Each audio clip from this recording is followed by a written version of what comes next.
ওকে, 42 কি বলেছে দেখো। আচ্ছা, ওকে, বলেছে suppose the friction coefficient between the ground and the ladder of the previous problem is 0.4. Okay, find the maximum weight of mechanic who could do up and do the work from the same position of the ladder. ওকে, বুঝতে পেরেছি। আচ্ছা, এবার ভাবো এটা, বলতো আগের বারে আমার যে ফ্রিকশনাল ফোর্সটা ছিল সেটা 0.55, আর এখন ফ্রিকশনাল ফোর্সটা কমে গেছে। তারপর হ্যাঁ স্যার। বলতো এই ফ্রিকশনাল ফোর্সটা যদি এই প্রবলেমটায় থাকতো, তাহলে এই ল্যাডারটা কি আর এই ইকুইলিব্রিয়ামে থাকতো? না, স্লিপ slip করে না, যেত। স্লিপ করে যেত। রাইট, তাহলে স্লিপটাকে প্রিভেন্ট করার জন্য দেখো, যদি একটা ভারী মানুষ ওঠে আজ কমাতে স্লিপ হবে। করে যায়, তাহলে আমরা প্র্যাকটিক্যালি কি বলি, এই ছোট যে হয় তাকে বলি তুই একবার গিয়ে দেখ তো ওটা স্লিপ করছে কিনা। কোথায় তোমরা হ্যাঁ, বুঝতে কম পারছো ভারী, না? মাস কম। তার মানে কি, মাস কম দিলে আইডিয়ালি, এবার আমরা মানে তোমার এটা প্র্যাকটিক্যালি ভাবছি যে মাস কম দিলে সেটা আমরা চেক করে দেখবো যে মাস কম দিলে ওটা ঠিকঠাক কাজ করছে কিনা। স্যার এই জন্যই ভালো কোয়ালিটির ল্যাডার গুলোতে সব নিচে রাবার ফিট দেওয়া থাকে ফ্রিকশন অনেকটা বাড়িয়ে দেওয়ার জন্য। এক্স্যাক্টলি, ওটা আঁকড়ে ধরে রাখে, আঁকড়ে ধরে রাখে, আঁকড়ে ধরে রাখে। আমরা যখন নরেন্দ্রপুরে পড়ি, তখন আমাদের একটা অনুষ্ঠানে ওই রকম স্লিপ করেছিল, কি বলে, ল্যাডার। তো আমাদের একটা বন্ধু ছিল, বন্ধু বলবো না, সিনিয়র দাদা ছিল, ও কাজ করছিল ওই ঝালর ফালর লাগায় না, দেখবে বাড়িতে পুজোর সময়। স্যার হ্যাঁ স্যার। তো আমাদের ল্যাডার দিয়ে লাগানোর কোনো ছিল না, ল্যাডার দিয়ে সেটা ধরো শানের ওপরে, মানে খুব স্লিপারি। তো আমাদের হলেই হচ্ছিল, ভবনে। তো আমরা কোনোভাবে ল্যাডারটা জোগাড় করেছিলাম, তো ওটা স্লিপ করে মানে একদম ভালো জায়গা, মানে বেশ বড় উপর থেকে পড়েছিল, পড়ে ওর পায়ের হাড় ভেঙে গেছিল, মানে এতটা জোরে পড়েছিল। তো এনিওয়ে, তো এবার শোনো এই প্রবলেমটা দেখো। বলেছে suppose the friction coefficient between the ground and the ladder of the previous problem is 0.54.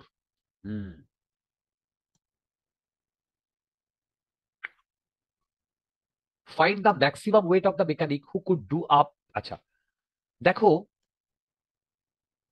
আমি যদি এবার মানে উল্টো দিকে এগোই, মিউ বলেছে 0.54, না তো বাবা।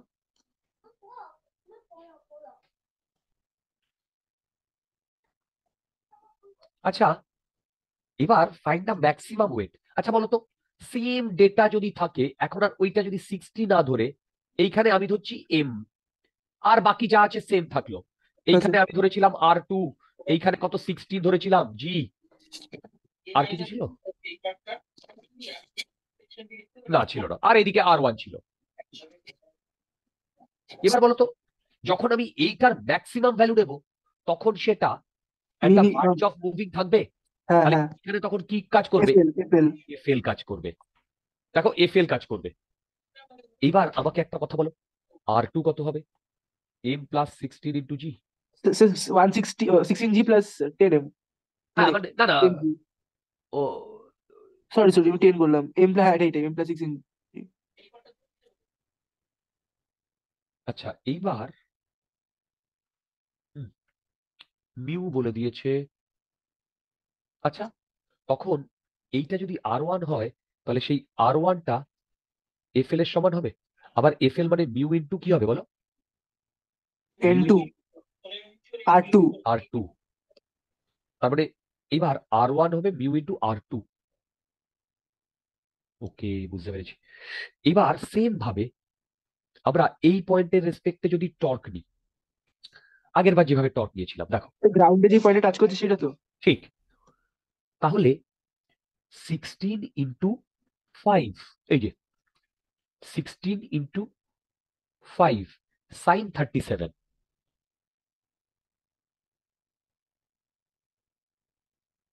Sign 37 plus m × 8 sine 37। ও সরি, একটা জি মিস করে গেছি, এই দুটোতেই আমি জি বলে দিচ্ছি। বুঝতে পারছো? এইটা ক্লকওয়াইজ না অ্যান্টি ক্লকওয়াইজ? বলো, ক্লকওয়াইজ না অ্যান্টি ক্লকওয়াইজ? হ্যালো, বলো এটা ক্লকওয়াইজ না অ্যান্টি ক্লকওয়াইজ? ডট। anti-clockwise. বা ডট? দেখো ডট, আর এই R1 এর জন্য কি হবে? ক্রস। তার মানে এই টাও অ্যাবাউট এ যদি 0 হয়, তাহলে এইটা equal to R1 G. 10 cos 37। হ্যাঁ, দেখো এইবার, স্যার কস আর সাইনের নিচে পারপেন্ডিকুলার করতে হবে তাই তো? হ্যাঁ আগে হ্যাঁ হ্যাঁ, পিছিয়ে করি, হ্যাঁ হ্যাঁ। এইটা ক্রস। এবার তোমরা একটা জিনিস লক্ষ্য করো, আমি এইখান থেকে R1 এর জায়গায় মিউ ইন্টু R2 মানে একটু আগেই লিখলাম না, 16 প্লাস m ইন্টু জি লিখছি, ঠিক? স্যার এবার কিভাবে বলবেন? এই যে R2 র জায়গায় এইটা বসিয়ে দিচ্ছি, R2 র জায়গায়, দেখো R2 র জায়গায় এইটা বসিয়ে দিচ্ছি। বুঝতে পারছো? আর টুর জায়গায়? R2 এই তো, হ্যাঁ R2 র জায়গায় এইটা বসিয়ে দিচ্ছি। এইবার আমি এই ইকুয়েশন থেকে R1 কে লিখতে পারি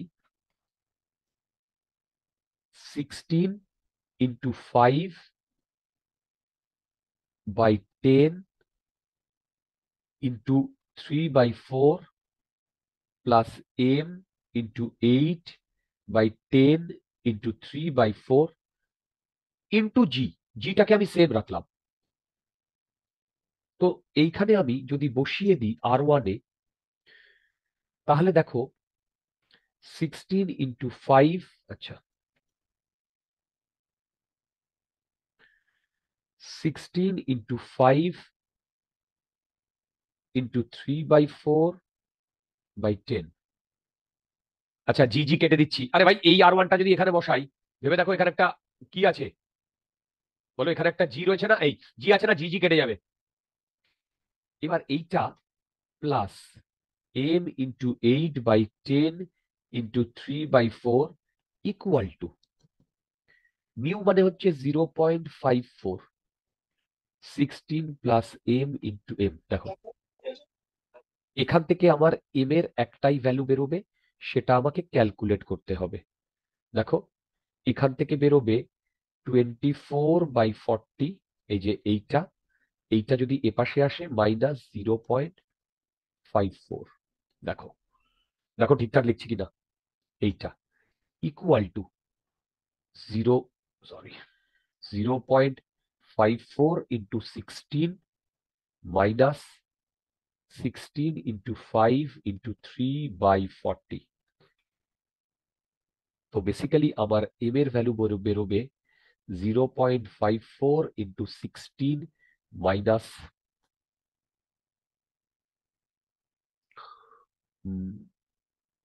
আচ্ছা 580, 6 ডিভাইডেড বাই,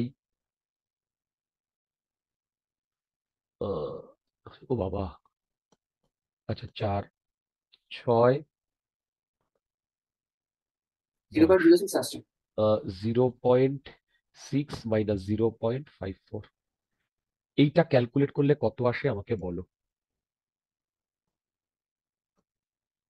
আশা করি কোথাও ভুল করি নাই, ঠিকই আছে।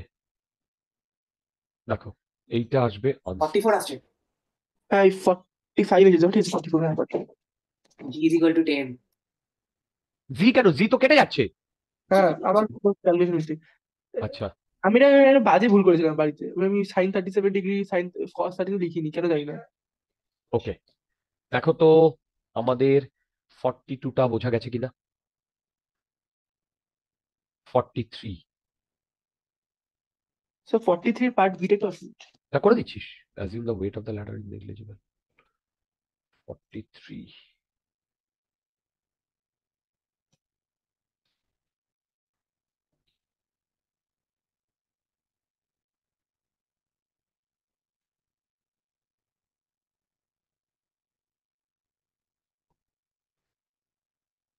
44 45 এগুলো ভালো problem.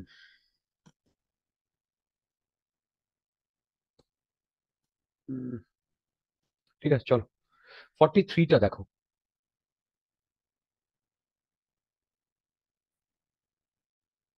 Hmm, A 6.5 meter long ladder raised against a vertical wall reaching a height 6 meter. A 60 kg man stands halfway up the ladder. Find the torque of the force exerted by the man on the ladder about the upper end of the ladder. ঠিক আছে, assuming the weight of the ladder to be negligible as compared to the man. আচ্ছা, and assuming the wall to be smooth, find the force exerted by the ground on the ladder.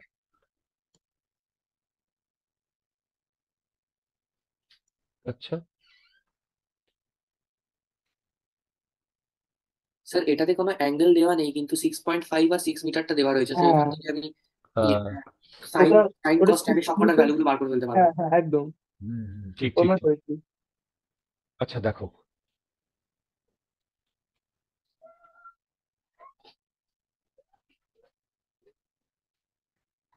a 6.5 meter long ladder rests against a vertical wall reaching a height 6 meter. এই এইটা 6 metre, এইটা 6.5 metre. ওকে, এবার a 60 kg man stands halfway the ladder. সেটা 3.25 metre হয়ে যাবে ওদিকে, আর 3 metre, সেইভাবে থিটাটা এইটা হচ্ছে 60 জি, এদিকে কাজ করছে।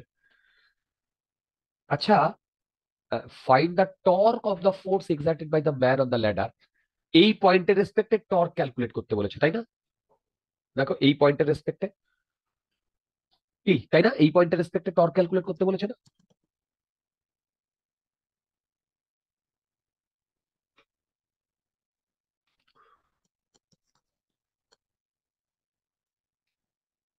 চশমা কই?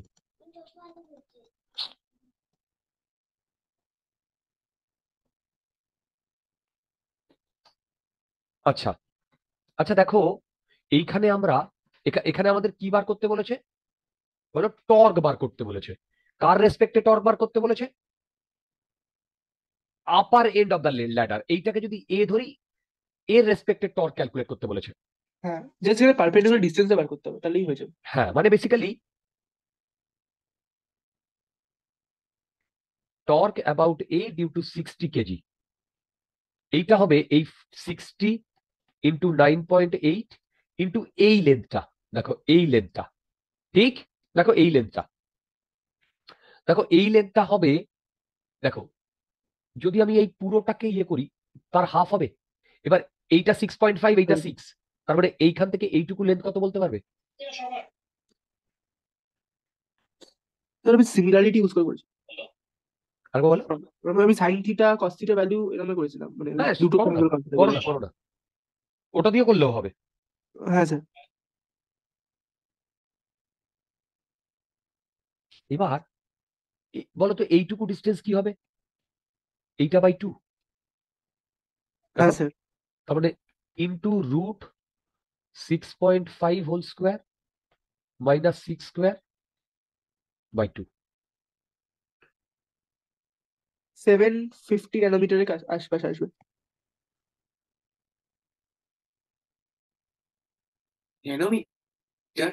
Newton meter. আচ্ছা, এবার এইটা আমাকে একটু কেউ ক্যালকুলেট করে দিতে পারবে? দেখো এটা 30 হচ্ছে, 3 × 8 = 24। ওহো, যাই হোক, এবার এইটা আমাকে বলো 30 ইন্টু 9.8 রুট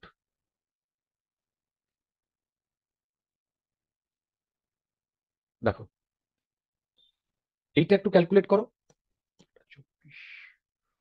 24, 30,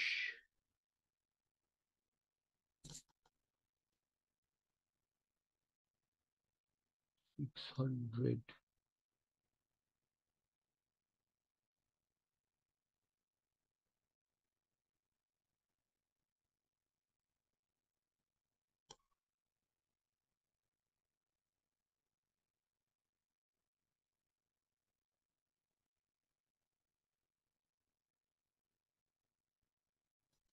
এই কত আসছে?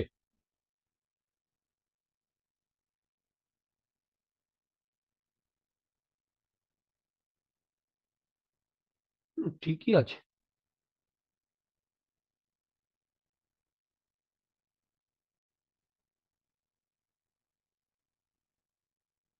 এই কেউ আমাকে এটা একটু ক্যালকুলেট করে দাও।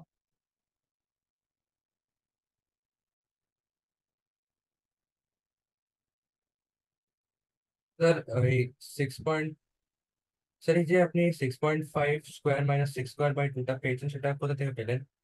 দেখো এইটা হচ্ছে 6.5, ইয়ে স্যার। এইটা 6, আচ্ছা পেস তাহলে পেস পেস পাইথাগোরাস অনুযায়ী এইটা কত? হ্যাঁ পেস পেস পেস এই এটা ক্যালকুলেট করলে কত আসছে? 735. দেখো 735 নিউটন মিটার। দেখো 735 নিউটন মিটার। কি আমি কি ঠিক করেছি? আনসার মিলে যাবে, আনসার মিলে যাবে। আনসারে 745 আছে, আবার 740 দিয়েছে। ওকে, আচ্ছা এইবার এ পার্ট হয়ে গেল। স্যার আনসারে ছিল +10, মানে আরো 10টা বেশি আছে তো নিউটন। তাই হ্যাঁ 745। আমার এটাতে একটু ক্যালকুলেশন একটু বড় হচ্ছে। 740 রয়েছে তো। হ্যাঁ 740 হয়েছে, ওকে, 45 হয়েছে। হ্যাঁ হ্যাঁ ও হ্যাঁ সরি 740 হলো, 740 আছে। হ্যাঁ আচ্ছা হ্যাঁ এখানে জি ইকুয়াল টু 10 ধরলে কত আসছে? 750। তাহলে কোথায় মিস্টেক করছি? আমারও মিস্টেক হতে পারে। Rajita Yes, sir. ক্যালকুলেট করছো তো? হ্যাঁ স্যার, এইটা জি 10 ধরলে কত আসছে গো? 750. হ্যাঁ 750। আর একটাতে 735, এ ভগবান, না 740। কোনটা স্যার ধরলে এটাতে একটু 740 আসছে? ক্যালকুলেশন একটু এই মেথডে শক্ত। ওই সাইন থিটা কস থিটা করে করলে তাড়াতাড়ি হয়ে যাবে। আর তোমাকে তো সেই রুট ক্যালকুলেট করতেই হবে, তুমি সাইন থিটাই করো আর কস থিটাই করো ইয়ার। হ্যাঁ না হ্যাঁ কেন, হ্যাঁ না তো সাইন থিটা আমি 60/6/12/30 নিতেই, কস থিটা। তুমি যাই করো তোমাকে রুট করতেই হবে, ভেবে দেখো। কস থিটাটার জন্য তো ওপরের রুটটা নিতে হবে, নিচে না হয় 6.5 চলে এলো। ঠিক। কেন 12/13 আমি জানি, আর একটা 5 হয়, 5/13 লিখে দেবো। কি 12/13 এসেছে সাইন থিটা, কস থিটা তো 5/13 জানি ওই। ও হ্যাঁ ওই 12/13 এসেছে, আর একটা 5 হবে। ও আচ্ছা, তুমি বুঝতে 5/13 পেরেছি। হ্যাঁ তুমি তাও তাও করতে পারো। সাইন থিটা কত এসছে? 12/13 এসেছে। 12/13, তার আর মানে cos theta আরেকটা কস 5/13, থিটা ইকুয়াল টু 5/13 5/13। হ্যাঁ এটা ঠিক, এটা ঠিক, 8/2 ও ঠিকই ওখান বলেছে। থেকে চলে আর যাবে। ভাই এটাকে ডাবল করে দিলেই এটা কি বলে, হ্যাঁ চলে যাবে। পাইথাগোরাস ট্রিপলেট হয়ে যাচ্ছে। ঠিকই বলেছে, হ্যাঁ ঠিকই বলেছে, ঠিকই বলেছে। হুম, যাই হোক আমরা যা করেছি একদম পারফেক্ট করেছি, কোথাও ভুল নেই। 5-এর যে ডিফারেন্সটা আছে সেটা নিয়ে কোনো মাথা ঘামানোর দরকার নেই।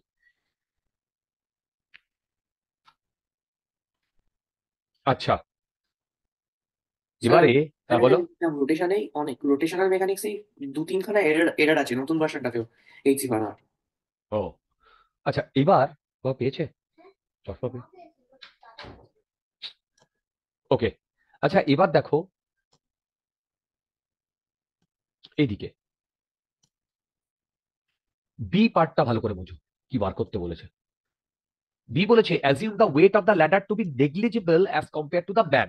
মানে সত্যি কথা বলতে ল্যাডারেরও তো এইখান দিয়ে এমজি নিচের দিকে কাজ করবে, তাহলে এর যে মাস আর 60 কেজি তার তুলনায় খুব নেগলিজিবল। স্যার আরেকবার একটু প্লিজ বলতে পারো, নেটটা ইস্যু ছিল, শুনতে পারলাম না, এটাতে আমি ডাউট বললাম ছিল, শুনতে পারলাম না। আমি বললাম এই ল্যাডারের মাঝখান দিয়েই তো এমজি কাজ করবে। হ্যাঁ স্যার, ল্যাডারের এমজি। হ্যালো, হ্যাঁ স্যার শুনতে পাচ্ছি, শুনতে পাচ্ছি। তাই না? ল্যাডারের মাঝখান দিয়েই তো এমজিটা কাজ করবে। এবার ওইখান দিয়েই আবার 60 জি কাজ করছে, হ্যাঁ তার মানে টোটাল ওখান দিয়ে কত কাজ করছে? 60 প্লাস এম জি। এবার আমাকে বলেছে স্যার এমটা একটু উপরে থাকবে না? এমটা কি ওই পয়েন্টেই থাকবে? কেন? ও এমটা হাফ হ্যাঁ, half way of the ladder বলেছে তো রিয়া। এই কোয়েশ্চেন এমটা সেম আছে, হ্যাঁ হ্যাঁ। এবার এইখানে বলেছে এই এমটা নেগলিজেবল। দেখো এইখানে বলেছে এমটা নেগলিজেবল। এবার কি বলেছে, assume the weight of the ladder to be negligible as compared to the man and assuming the wall to be smooth, এইটা mu equal to 0. Find the force exerted by the ground on the ladder. এটা তো সব থেকে easy ডিয়া। দেখো জানি না কেন মিলছিল না। আমি যদি এর ফ্রি বডি ডায়াগ্রাম ড্র করি,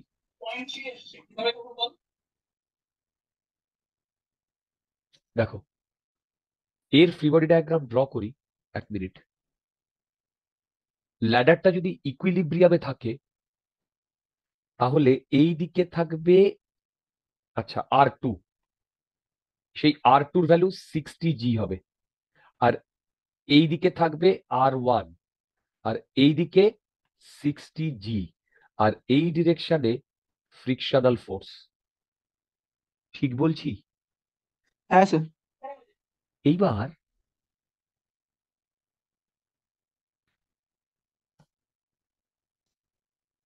একটু ভাবতে দাও।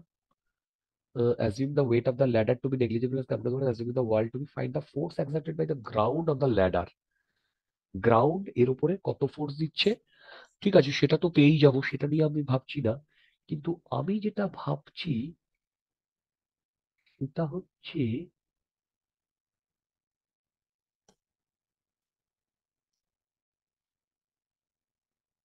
হুম,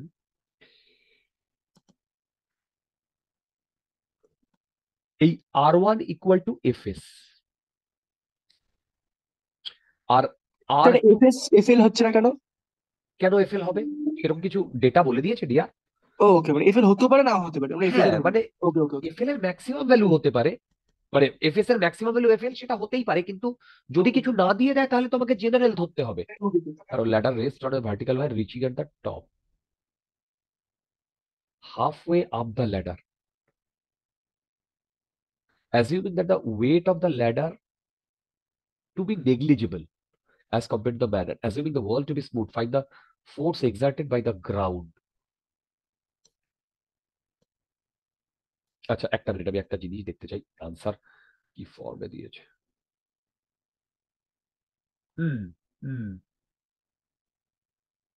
590 ভার্টিক্যাল এন্ড 120 হরাইজন্টাল। এই 590 ভার্টিক্যাল, ইয়েস ইয়েস, এইটাকে যদি 60 ইন্টু 9.8 করি কত আসে বলো? এটা কত আসে? 590 কাছাকাছি আসে না? দেখো, হ্যালো, 588 আসছে। ওই 588, আর এইখানে এফএসই আমার R1 না? হ্যাঁ, এবার এই পয়েন্টের রেসপেক্টে যদি আমি টর্ক ক্যালকুলেট করি, R1 পেয়ে যাবো তাহলে। রাইট, তার মানে যেটা আমাদের ইয়ে বললো সাইন থিটা আর কস থিটা, আচ্ছা কোনটা সাইন থিটা, এইটা থিটা, তাই তো? তার মানে এইটা থিটা, লেন দিয়ে দিয়েছে না? ও 6.5, হাফ ওয়ে বলে দিয়েছে, ঠিক ঠিক ঠিক ঠিক। তাহলে দেখো R1 ইন্টু, দেখো R1 ইন্টু এই ডিস্টেন্সটা, এই ডিস্টেন্সটা কি হবে 6.5, এইটা থিটা হলে এইটা সাইন থিটা, এইটা ডট না ক্রস, ডট না ক্রস, ক্রস, ক্রস আর এইটা হবে ডট, Dot. এটা হবে 60G into 6.5 into cos theta, এইটা হবে ডট। এটা যদি ইকুইলিব্রিয়ামে থাকে এটা ইকুয়াল হবে। দেখো তো এখান থেকে R1 এর ভ্যালু আমার,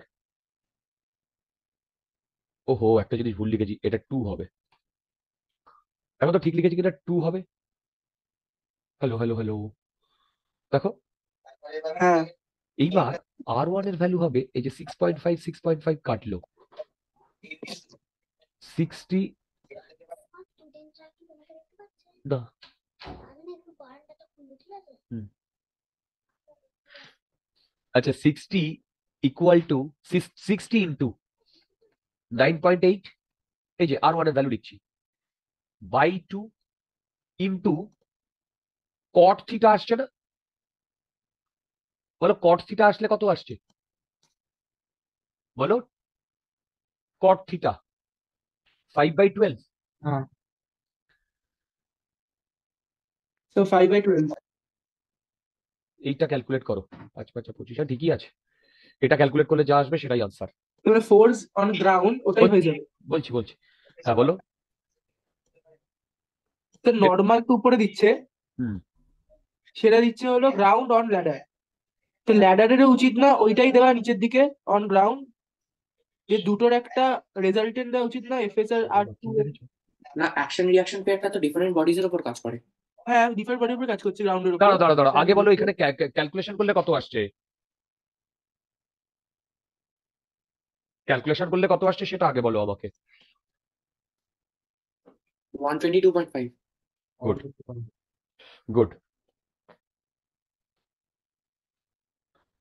122.5। তো এবার কি তার রেজাল্ট নিতে হবে?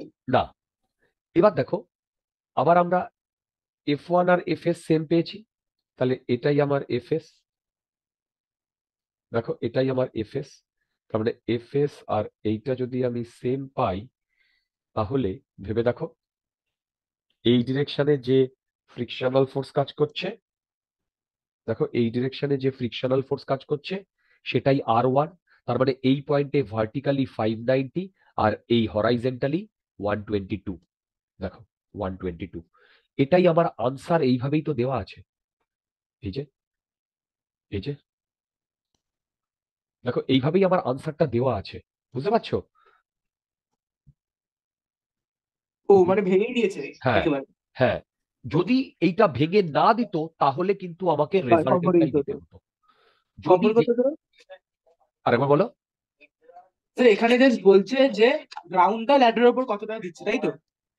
হ্যাঁ, হ্যাঁ, তাহলে এখানে কি 1 to 2.5 নিউটন, এটা গ্রাউন্ড ল্যাডারকে দিচ্ছে, তাহলে এটা অপোজিট দিকে দেবে না? দাঁড়াও না এদিকে দেবে, এদিকে না। আবার দিকে যাচ্ছে।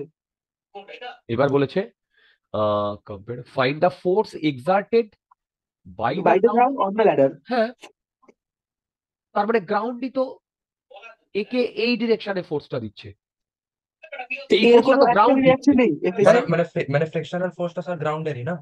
হ্যাঁ, এবার তুমি যদি গ্রাউন্ডের ফ্রি বডি ডায়াগ্রাম ড্র করো তাহলে গ্রাউন্ডের উপর এইদিকে ফ্রিকশনাল ফোর্স লাগবে।